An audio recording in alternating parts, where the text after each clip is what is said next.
Bəzi rayonlara isə artıq qar yağıb və qar özü ilə bir çox problemlər də gətirib. Yollar keçilməz olub, insanlar elektrik enerjisiz qalıb.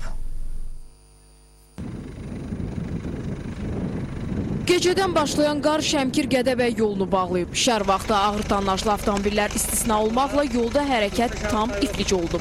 Günorta saatlarına doğru nisbətən əriyən qarın sonradan donması yolların buzlaşmasına səbəb olub. Əsas çətinlik isə aşırımlarda müşahidə olunub. Gün ərzində yollara qum, duz, çınqıl səpilir. Lakin gecə yolların buz bağlayacağı istisna deyil. Şimal bölgəsində də gecə saatlarından yağan qar yolları iflic edib. Avtomobilləri yolda qalan sakinlər piyada hərəkət etməli olublar. Güclü Qarquba və Qusar rayonlarının enerji təsərrüfatında da fasilələr yaradıb. Hazırda Azərişığın rayon şöbələri qarın yaratdığı fəsadları aradan qaldırmaqla məşğuldur. Lerikdə qarın enerji təsərrüfatına vurduğu ziyan isə daha böyüdür. Qarın ağırlığına tab gətirməyən elektrik naqilləri qırılıb, dirəklər yıxılıb. Bu səbəbdən də dünən axşam saatlarından rayonun 90% enerjisiz qalıb. Qar yağan kimi də işıqlar kəsildi, liniyalar qırıldı, dirəklər hamısı çürük vəziyyətdədir, yıxılıb, dağılıb yanmır işıqlar.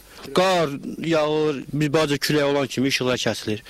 Rayon Fövqəladə Hallar Komissiyasının sədrinin fikrincə ötən əsrin 60-cı illərində qurulmuş elektrik təsərrüfatı hazırki tələblərə cavab vermir. Qar düşən kimi lerik işıqsız qalır. Əsasən elektrik təsərrüfatına yenə əvvəlki illərdə olduğu kimi ziyan vurub. Hal-hazırda 100-ə yaxın yaşayış məntəqəmiz işıqsızdır. Lerik şəhəri və ətraf kəndlər işıqla təmin olunub. Rayon elektrik təsərrüfatının işçiləri və eyni zamanda ərazi icra nümayəndələri, bələdiyyələr hal-hazırda ərazilərdə işləyirlər. İşığın müəyyən qismi günün axırına dək bərpa olunması nəzərdə tutulub. Müəyyən ərazilərdə enerji verilişi bərpa olunsa da rayondakı yaşayış məntəqələrinin 50%-i hələ də işıqsızdır.